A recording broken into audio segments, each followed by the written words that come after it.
Hi hello నమస్తే, నేను మీ గణేష్ అఖిల్లా. ఇప్పుడే దేవరా ట్రైలర్ చూడడం జరిగింది. ట్రైలర్ చూసిన తర్వాత నాకేమనిపించింది అంటే సినిమా ఎలా ఉంటుంది అనేది మనం ఇప్పుడు దీని గురించి మాట్లాడుకుందాం. దానికంటే ముందు మీరు నా ఛానల్ని కొంచెం సబ్స్క్రైబ్ చేసుకోండి, నాకు కొంచెం ఊపు ఇవ్వండి. నేను మంచి మంచి వీడియోలు పెడతాను. అలాగే పక్కనే ఉన్న గంటను కొట్టుకోండి. నేను ఇలా వీడియో పెట్టగానే మీకు నోటిఫికేషన్ వస్తుంది, వెళ్ళి చూసేయచ్చు.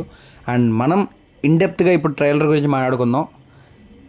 ఎందుకో నాకు అనిపిస్తుంది అంటే this is my personal opinion. Trailer చూసిన తర్వాత ఓకే, ట్రైలర్ కట్ చాలా బాగుంది, నచ్చింది, ఎన్టీఆర్ డ్యూయల్ రోల్ అని అర్థమైంది. ఓకే, ఇదంతా ఓకే. ఇవన్నీ పక్కన పెట్టేస్తే నాకెందుకో ఆ ట్రైలర్ చూస్తుంటే ఆచార్య వైబ్స్ వస్తున్నాయి. బై గాడ్స్ గ్రేస్ అలా అవ్వకుండా ఉంటే వెరీ హ్యాపీ. బట్ అలా అయితే మటుకు కొరటాల గారు ఇట్స్ వెరీ డిసప్పాయింట్ అవుతుంది. ఎందుకో నాకు అనిపించింది, అంటే నాకు ఆ ట్రైలర్ చూస్తున్నంత సేపు ఎందుకో ఆచార్యనే బ్యాక్గ్రౌండ్లో గుర్తొచ్చింది. ఒకవేళ ఆ సినిమా ఇంపాక్ట్ వల్ల ఈ సినిమా నాకు అలా అనిపించిందేమో ట్రైలర్ చూస్తుంటే. కానీ స్టోరీ అందరికీ తెలిసినట్టుగానే అర్థమైంది. ఆ డైలాగ్స్ బట్టి వాట్ ఈజ్ వాట్ అనేది అర్థమవుతుంది.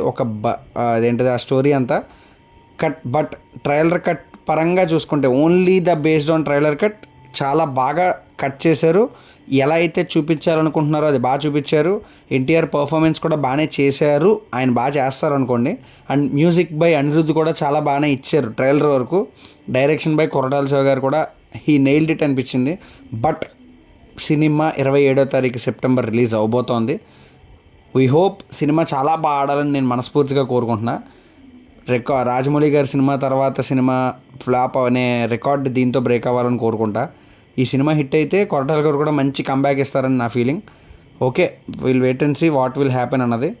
జస్ట్ ఆ ఆచార్య వైబ్స్ అని ఒక్కటి పక్కన పెట్టేస్తే ట్రైలర్ కట్ పరంగా ట్రైలర్ చాలా బాగా నచ్చింది. So will wait and see. Thank you so much. Signing off. నేను మీ గణేష్ అఖిల్లా. బాయ్.